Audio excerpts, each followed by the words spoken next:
Imagine a country where you can get married in a drive-thru, but it's a crime to cross an empty street.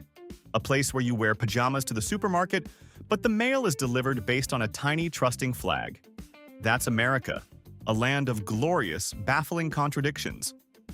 We've compiled a list of 49 habits and norms that are perfectly logical here, but make the rest of the world ask, why? Let's get into it. 1. An American supermarket isn't just a place to buy groceries. It's a cathedral of consumption, a sprawling monument to limitless choice. The cereal aisle alone is a canyon carved through a mountain of processed grains, presenting you with so many options it triggers a minor existential crisis. You'll find entire sections dedicated to things like 15 different types of Oreos, vats of pickles large enough to bathe in, and shopping carts engineered to carry the payload of a small pickup truck. Some of the more decadent stores even have escalators for the carts, solving a problem that literally no other country on Earth knew it had.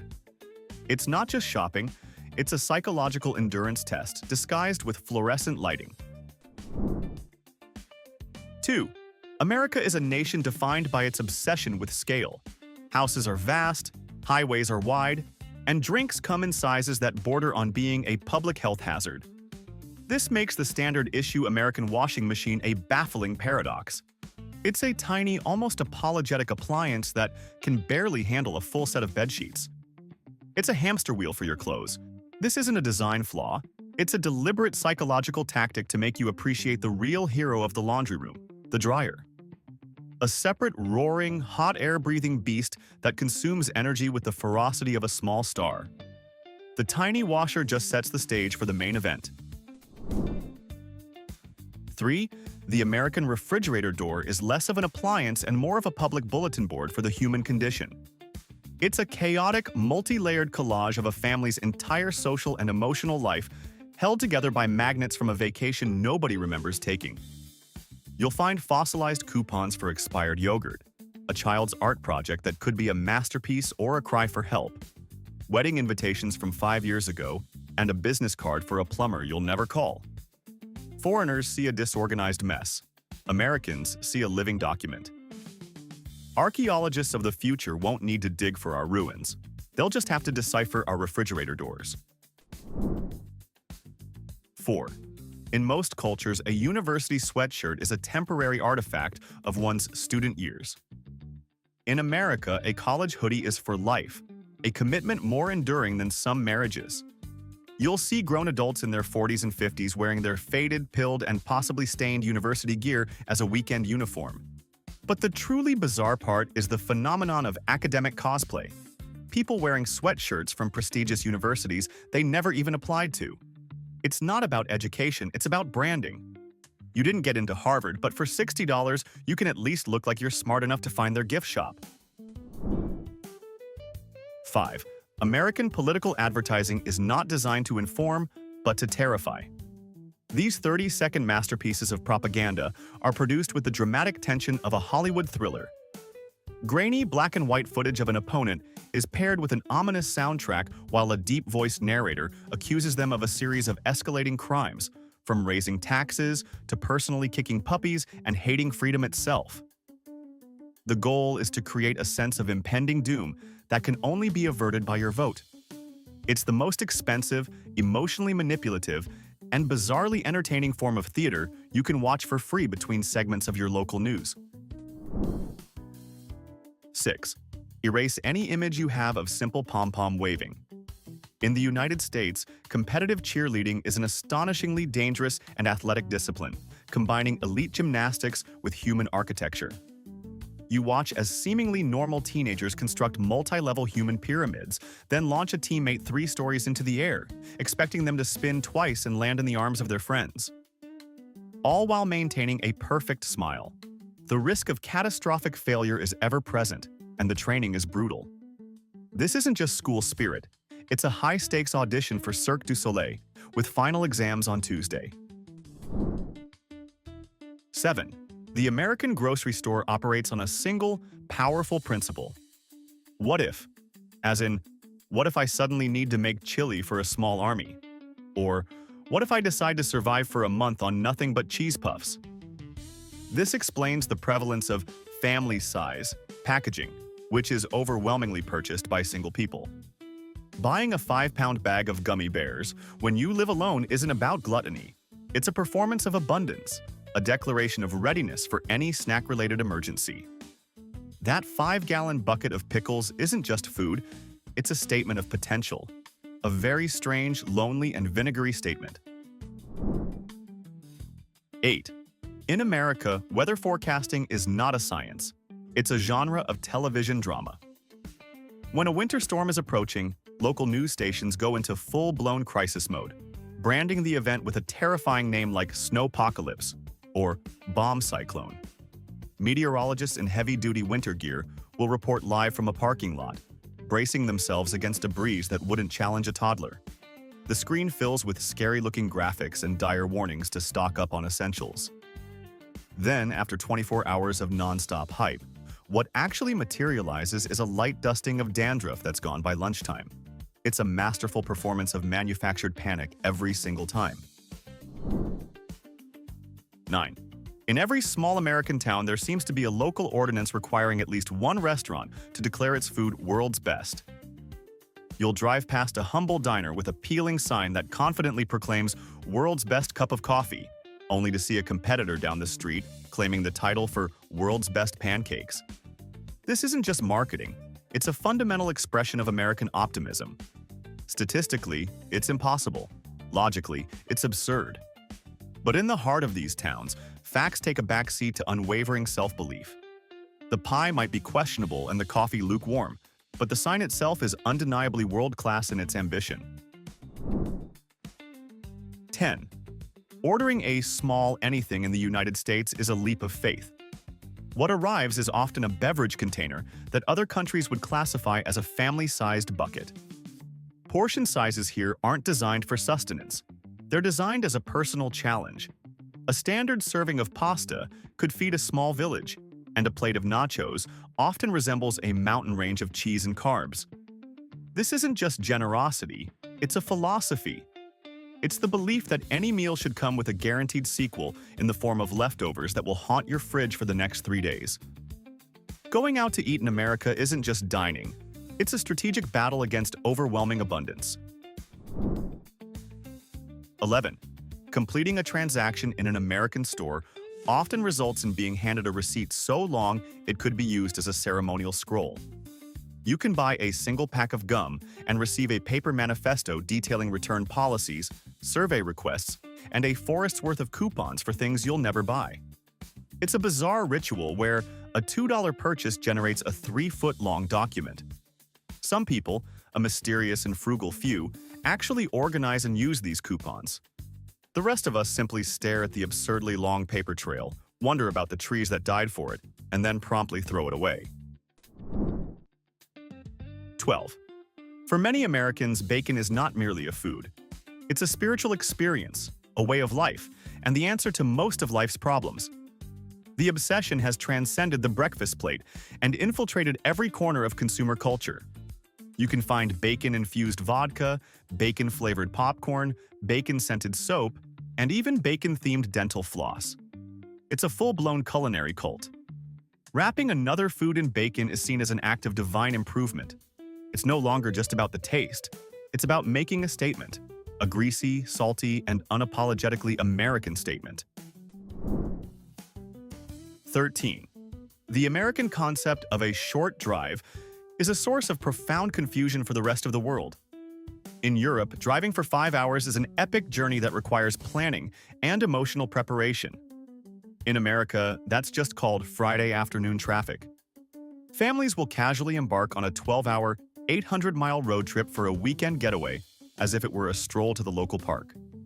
The phrase, "oh, it's only a 6-hour drive," is uttered without a hint of irony.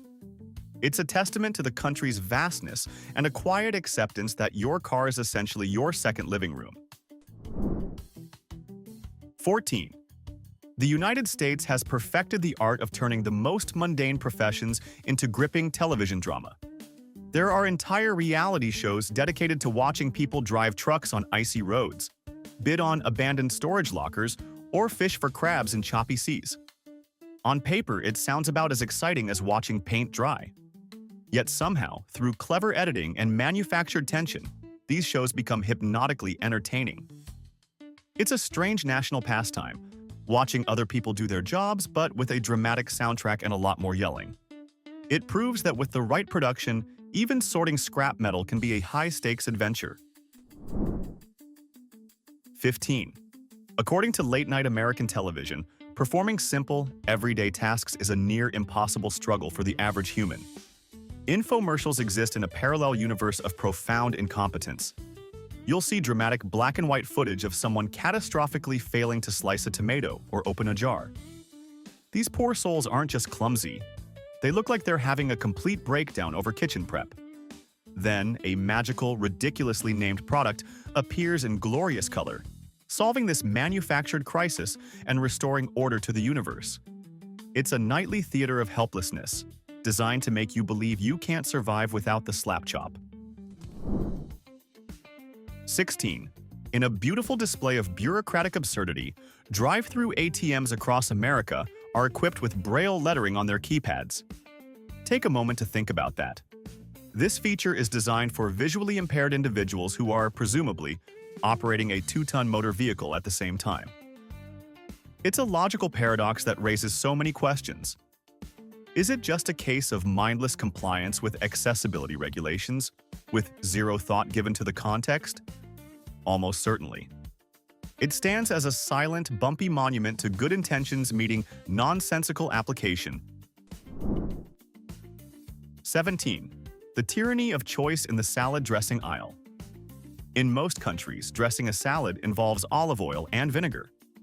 In America, it involves a spiritual journey down an entire supermarket aisle dedicated solely to salad dressings. You are confronted with a dizzying wall of options: avocado ranch, mango chili lime, toasted sesame ginger, and 50 variations of Italian. It's not an aisle, it's a library of liquid indecision. Choosing a dressing requires more critical thinking than filing your taxes, and you'll likely stand there for 10 minutes, paralyzed by choice, before just grabbing the same bottle of ranch you always buy. 18. Walking down a street in the US can be a baffling experience for a foreigner when a complete stranger makes eye contact and smiles warmly. The immediate internal reaction is panic. Do I know you? Did I drop my wallet? Is my shirt on backward? But no, it's often just an unexplained act of random friendliness. This is the great American smiling mystery. Is it a genuine expression of a cheerful and open culture? Or is it the result of a society so steeped in customer service training that the service with a smile ethos has bled into every aspect of public life? The answer is probably a bit of both. 19. Many people outside the US assume the iconic red plastic cup is just a lazy stereotype perpetuated by Hollywood movies about college parties. Then they visit America and experience the shocking truth. They are everywhere. From backyard barbecues to family reunions to, yes, college parties, the red Solo cup is the undisputed king of casual beverage containment. It's a cultural institution. Why that specific cup? Why that specific shade of red? Nobody really knows, and nobody asks. It's an unspoken rule, a piece of the American social fabric that is as essential and unexamined as the national anthem at a football game. 20. In most countries, a school assembly is a mundane event where students fight to stay awake. In America, it's a high-production spectacle called a pep rally. This isn't just about school spirit, it's a full sensory assault. Imagine thunderous marching bands, pyrotechnics that would be illegal in some nations, and a screaming student body whipped into a frenzy by a mascot doing backflips. It's treated with the same level of intensity and strategic planning as a Super Bowl halftime show. The level of organized hysteria dedicated to a high school football game is something that foreigners can only stare at in bewildered awe. 21. The concept of public attire is interpreted very loosely in the United States. While people in other developed nations might put on actual pants to go outside, it's completely normal to see Americans browsing the supermarket aisles in full pajama sets, complete with fuzzy slippers and occasionally a bathrobe. This isn't a sign of a personal crisis, it's a bold declaration of priorities. It's a silent protest against the tyranny of zippers and buttons. There is no judgment, no side-eye, just a quiet, collective understanding that personal comfort reigns supreme over outdated notions of public dignity.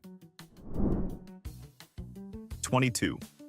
Every autumn, a peculiar form of mass hypnosis sweeps across America. It's called pumpkin spice. This isn't just a flavor for a latte, it's a cultural phenomenon that infects everything.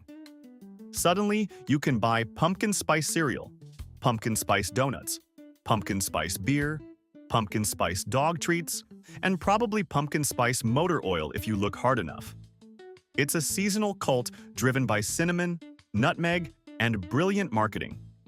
For about 2 months, the entire nation enters a suggestible trance, and foreigners are left to wonder why everyone is so obsessed with a glorified gourd. 23. Deep in the American countryside, you'll find a bizarre economic experiment: the honor system. A farmer will leave a table of fresh produce by the side of the road with nothing but a coffee can and a handwritten sign that says, "Pay what you can." There's no cashier, no cameras, just a profound and often misplaced trust in the goodness of humanity. It's a beautiful, rustic tradition that seems to defy all logic. But don't get the wrong idea. Try that same system at a corporate retailer like Walmart, and you'll be introduced to their state-of-the-art surveillance system and a friendly man in a uniform. 24. The American yard sale is a cornerstone of the suburban weekend, functioning as a kind of unregulated pop-up museum of discarded dreams. People will drag all of their life's accumulated junk onto the front lawn, put arbitrary price tags on it, and call it a business. It's a chaotic bazaar where you can purchase someone else's questionable fashion choices from the 1980s, a set of mismatched coffee mugs, or a porcelain doll whose eyes seem to follow you. It's a fascinating and slightly sad glimpse into the lives of total strangers, all for the low, low price of a quarter. 25. The phenomenon of clapping when a plane lands is a uniquely American ritual that baffles outsiders. The flight was not a near-death experience. The pilot is a highly trained professional who was, in fact, just doing their job. Yet, upon the gentle squeak of the tires touching the runway, a smattering of applause will often break out, as if the passengers just witnessed a miracle. Do they clap when the bus driver successfully reaches their stop? Do they applaud the chef when their meal doesn't have poison in it? It's a mystery, a strange little performance of collective relief for an event that was 99.99999% certain to end safely. 26. In many cultures, silence between strangers is a comfortable, respected state. In America, it's an awkward void that must be filled immediately with small talk. Waiting in line at the grocery store, riding in an elevator, sitting at a bar. These are all prime opportunities for a complete stranger to start a conversation with you about the weather, their new puppy, or their recent knee surgery. It isn't necessarily about forming a connection. It's about performing a social ritual to prove you're not a dangerous weirdo. For foreigners, this unsolicited friendliness can feel like a pop quiz they didn't study for. 27. For some Americans, couponing is not a way to save a few cents. It is a form of financial warfare. These are the extreme couponers, strategic masterminds who spend hours a week collecting, sorting, and stacking coupons. Their goal is not just to get a discount, but to beat the system entirely, to walk out of a store with a cart full of $400 worth of goods that they acquired for the price of a cup of coffee. There are binders, spreadsheets, and a level of dedication that borders on obsession. It's not just shopping, it's a competitive sport where the final boss is the cashier. 28. When an American asks, "How are you?" you must understand this is not a genuine inquiry into your well-being. It is a rhetorical greeting, a verbal handshake. If you make the mistake of answering with a detailed, honest account of your day, your struggles, your triumphs, your nagging back pain, you will be met with a frozen smile and a desperate search for an escape route. The social contract requires a simple, positive response. The correct answer is always some variation of "good you?" Anything more is a violation of this unspoken rule and marks you as a conversational liability. 29. The first encounter with an American toilet can be a startling experience for a foreigner. The water level in the bowl is alarmingly high, creating what looks like a tiny personal infinity pool. It prompts a series of anxious questions. Is it clogged? Is it about to overflow? Will there be splashback? In a country where everything is supersized, it seems this philosophy extends even to the bathroom, resulting in a design that uses a seemingly unnecessary amount of water just to be on standby. It's a small but potent symbol of American excess, right where you least expect it. 30. The mandatory math quiz at the end of every meal. Tipping in America is a baffling ritual presented as an optional reward for good service, which is a complete lie. In reality, it's a mandatory unwritten social tax that you are forced to calculate under the intense pressure of your server's gaze. Suddenly, you're faced with a high-stakes math quiz. Was the service worth 18% or an ambitious 20%? Tipping too little makes you a monster. Tipping too much makes you a fool. This entire stressful transaction exists because, in many cases, it's the customer's job to directly pay the server's wages, turning every meal into a strange moral and financial dilemma. 31. America has perfected the art of conducting your entire life without ever leaving your car. The drive-thru is not just for fast food, it is a fundamental pillar of the society. You can deposit a check at a drive-thru bank, pick up a prescription at a drive-thru pharmacy, and buy a coffee at a drive-thru cafe. In Las Vegas, you can even get legally married at a drive-thru chapel. It is the ultimate expression of a culture obsessed with convenience and efficiency. It's a nation where you can complete a major life event, run all your errands, and get dinner, all without unbuckling your seatbelt. 32. A late-night trip to Walmart is not a shopping trip. It is a cultural safari into the heart of America. It is the only place on earth where you can buy a new set of tires, a birthday cake, a fishing license, and a family-sized bottle of ranch dressing at 3 in the morning. But the products are only half the story. The true spectacle is the humanity on display. You will see fashion choices that defy explanation, hear conversations that challenge your understanding of reality, and witness scenes that will live in your memory forever. It is a chaotic, beautiful, and slightly terrifying microcosm of the entire country. 33. In most parts of the world, you have to specifically ask for water at a restaurant, and you will likely be charged for it. In the United States, the moment you sit down, a glass of ice water will magically appear in front of you, unrequested and completely free. It is an automatic gesture of hospitality. Not only that, but a server will often refill it with obsessive vigilance, topping it off the second you take a sip. For tourists, this constant, free-flowing hydration feels like an unbelievable luxury, a small but powerful symbol of American abundance. 34. The concept of unlimited soda refills is a beautiful and dangerous American dream. You pay for a single cup, and you are granted access to a fountain of endless, sugary bliss. For many foreigners, this is a challenge. They see it as a test of will, an opportunity to see just how much carbonated syrup their body can handle before giving up. It is not uncommon to see tourists on their 5th or 6th refill, their eyes wide with a mixture of delight and diabetic shock. It's the physical manifestation of the American promise. For a small price, you can have more than you could possibly need. 35. The American residential mailbox is a marvel of misplaced trust. In most of the world, a mailbox is a secure metal box designed for one-way traffic. The mail goes in, and only you can get it out. In America, it's a two-way communication device. If you want to send a letter, you simply place it inside and raise a small, optimistic red flag. This signals the mail carrier to stop and retrieve it. To a foreigner, this system is insane. You're just leaving your private correspondence in an unlocked box on the street, protected only by a flimsy flag and the hope that nobody is a jerk. 36. Americans don't decorate for holidays. They engage in domestic psychological warfare through illumination. A few Christmas lights won't cut it.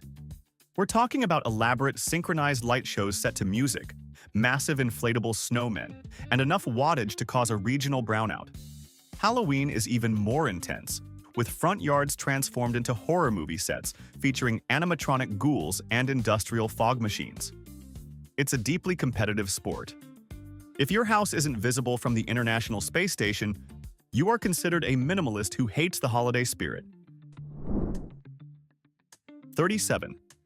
In many civilized countries, higher education is considered a right, subsidized by the government.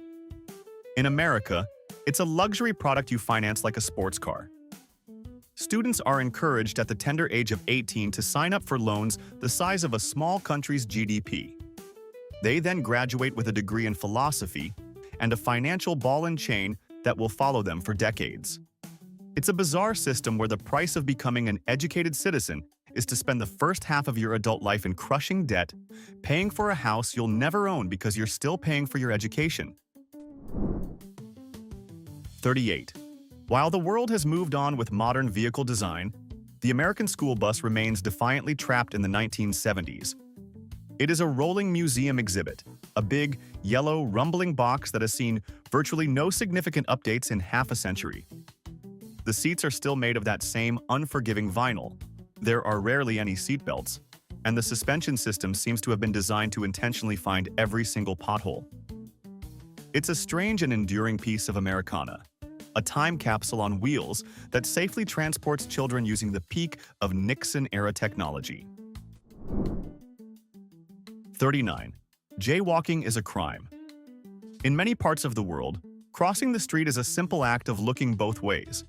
In America, it's a potentially criminal offense called jaywalking. You will see Americans standing obediently on an empty street corner waiting for a little white light-up figure to give them permission to walk. Dare to cross against the signal, and you'll get stares of disapproval that could curdle milk, or even a fine from a particularly bored police officer. It's a strange paradox in the land of the free, where you're not trusted to safely cross a road by yourself. 40. Foreign visitors are often stunned by the sheer size of the average American vehicle. A suburban driveway doesn't look like a collection of family cars. It looks like an assembly point for a monster truck rally. People who live in cities and have never seen a dirt road in their life will drive pickup trucks that could haul a grand piano. They navigate tiny parking garages in SUVs designed to conquer the Amazon rainforest. It's a national obsession with vehicular gigantism, a constant preparation for a hypothetical, impromptu cattle drive through downtown traffic. 41. In many parts of the world, bagging your own groceries is a standard part of the shopping experience. In America, it's a service performed for you by a checkout clerk or a dedicated bagger, and the results can be unpredictable. It's a game of grocery roulette. Will your loaf of bread be crushed under a gallon of milk? Will the raw chicken be placed lovingly next to your fresh vegetables? Will all the heavy items be put in one bag that is guaranteed to break? It's a free service, and sometimes you get exactly what you paid for. 42. The American currency system feels like it was designed by a committee that was actively trying to confuse people. The dime, worth 10 cents, is physically smaller than the nickel, worth 5 cents. The penny costs more than 1 cent to produce, making its very existence a financial loss for the government. And while most of the world has moved to more durable $1 coins, America clings stubbornly to its flimsy paper bill. It's a chaotic and illogical collection of metal and paper that everyone complains about, but no one ever changes. 43. The United States has a truly baffling system of priorities when it comes to regulated products. If you want to buy a common cold medicine containing pseudoephedrine, you must present a government-issued ID, which is then scanned and entered into a national database to ensure you're not a criminal. However, in many states, you can walk into a store and purchase a high-powered firearm with less paperwork and in less time. It's a bizarre reality where the process of clearing your sinuses is treated with more suspicion and bureaucratic oversight than the acquisition of a lethal weapon. 44. The manicured lawn is a religion. The front lawn of an American suburban home is not just a patch of grass. It's a highly competitive manicured green carpet. It's a battlefield of passive aggression fought with fertilizers, weed killers, and precisely timed sprinkler systems. A single dandelion is a mark of profound personal failure. Neighbors silently judge each other based on the lushness and uniformity of their turf. It's an immense amount of time, money, and chemicals dedicated to cultivating the most expensive, high-maintenance piece of outdoor art that you're not even supposed to walk on. 45. There is perhaps no greater cultural divide between Americans and the British than the method of boiling water. A European watching an American place a mug of water into a microwave to make tea will experience a moment of profound spiritual pain. The electric kettle, a staple of every kitchen from London to Lisbon, is a strange and exotic artifact in the United States. For a nation that is pathologically obsessed with coffee and convenience, the collective shunning of the single most efficient device for boiling water remains one of its greatest unsolved mysteries. 46. In the United States, air conditioning is considered a basic human right, an essential utility on par with electricity and running water. Yet, the humble clothesline is treated like a public nuisance. In many suburban neighborhoods, homeowners associations have actual rules that ban residents from drying their clothes outside because it's considered an eyesore. It is a stunning contradiction. A country that champions freedom and independence will forbid its citizens from using a free, energy-efficient drying method powered by the sun, all while cranking up the AC inside. 47. The American State Fair is a culinary laboratory where the only rule is that everything must be submerged in boiling oil. This is where food goes to die a glorious, greasy death. They don't just deep-fry predictable things like chicken or potatoes. They deep-fry Oreos. They deep-fry Twinkies. They have deep-fried sticks of butter. In some dark corners of the fairgrounds, they have even managed to deep-fry beverages like Coca-Cola, a feat that defies the known laws of physics. It's not about nutrition or taste. It's a violent, beautiful celebration of seeing what's possible before your arteries give up. 48. American television is unique for its cheerful commercials about medications that sound like they will absolutely ruin your life. The ad will show a happy, vibrant person kayaking or gardening in soft focus lighting. Meanwhile, a soothing voiceover will list a terrifying series of potential side effects, including internal bleeding, suicidal thoughts, liver failure, and a dozen other horrors. By the end of the commercial, you're so traumatized by the disclaimer that you have no idea what the drug is even supposed to treat. But at least the person on screen is having a great time. 49. The 4th of July in America is not so much a celebration of independence as it is a nationwide competition to see who can create the most impressive amateur pyrotechnics display without losing a limb. The night air fills with the sounds of a low-grade war zone as entire neighborhoods launch thousands of dollars worth of fireworks into the sky. It's a chaotic, unsanctioned, and incredibly dangerous spectacle. The holiday is generally considered a success if the evening ends with all houses still standing and everyone still in possession of all their fingers. And there you have it, 49 exhibits in the case of American exceptionalism. But we both know this list is incomplete. Your turn. Go to the comments and give us number 50. What's the one baffling unspoken rule or bizarre habit that we were foolish enough to miss? While you're contributing to the great encyclopedia of American weirdness, demolish that like button and subscribe for the next round of insanity.